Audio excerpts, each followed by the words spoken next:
வணக்கம். இன்றைய செய்திகள்.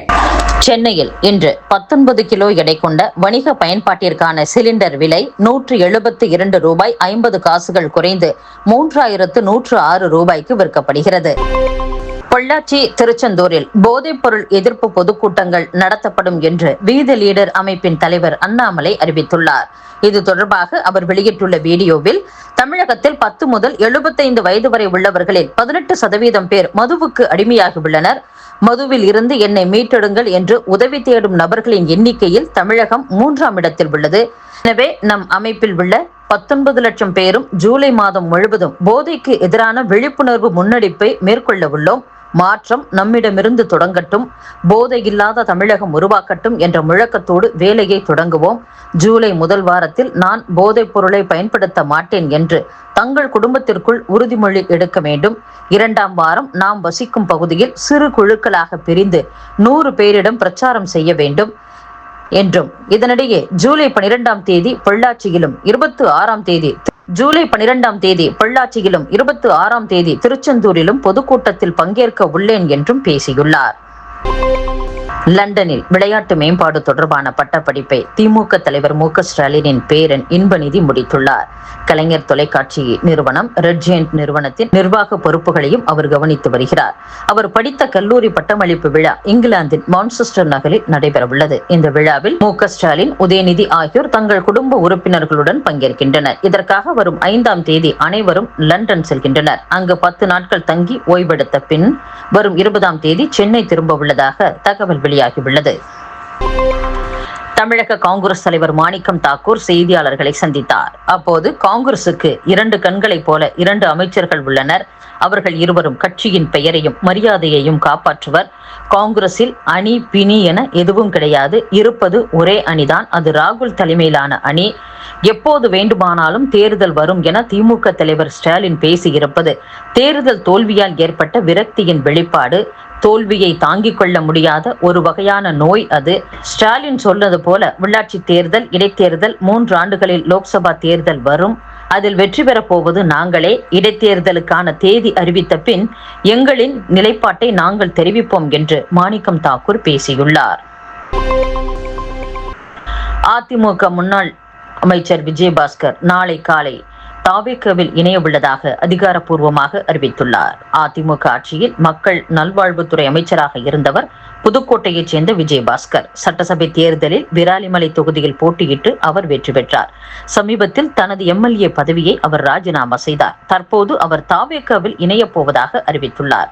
இது குறித்த அவரது அறிக்கையில், கடந்த 35 ஆண்டு காலமாக அரசியல் களத்தில் நான் ஆற்றி வருகின்ற மக்கள் பணிகளும் பொதுநல தொண்டுகளும் நீங்கள் அறிந்ததே. குறிப்பாக தமிழகத்தின் சுகாதாரத்துறை அமைச்சராக நான் பொறுப்பு வகித்த போது உலகையே உலுக்கிய கோவிட் பெருந்தொற்று காலகட்டத்தில் முழு அர்ப்பணிப்போடு மக்களுக்காக நான் ஆற்றிய பணிகளை நீங்கள் நன்கு அறிவீர்கள்.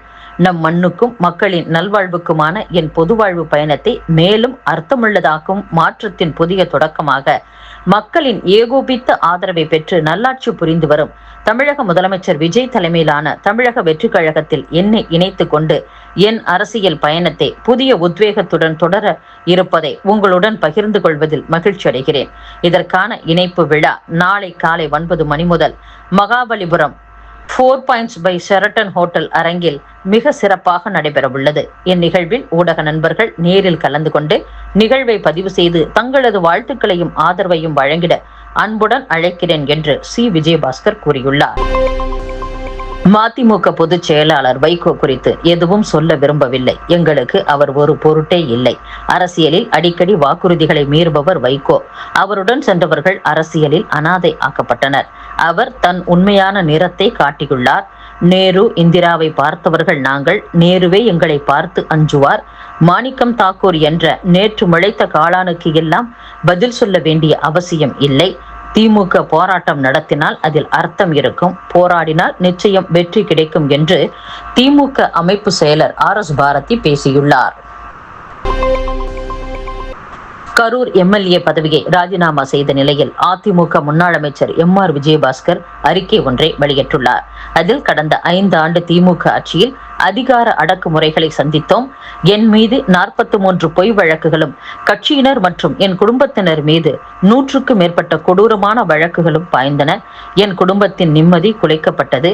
அத்தனை அராஜகங்களையும் தூள் தூளாக்கி செந்தில் பாலாஜியின் அதிகார மமதையை வீழ்த்தி கரூரில் மீண்டும் அதிமுக கொடியை ஏற்றினேன்.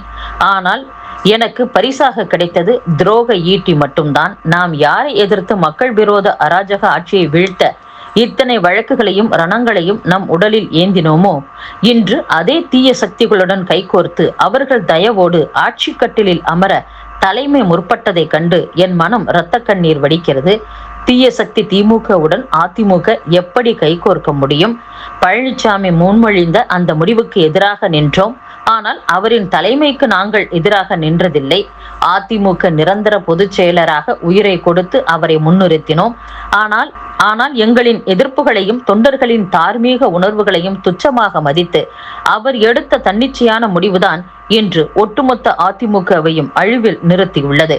அவரின் சந்தர்ப்பவாத நிலைப்பாட்டிற்கு பலியாக இந்த விஜயபாஸ்கரும் கட்சியினரும் தயாராக இல்லை என்று கூறியுள்ளார். இத்துடன் செய்திகள் நிறைவடைகின்றன. மீண்டும் நாளை சந்திப்போம். வணக்கம்.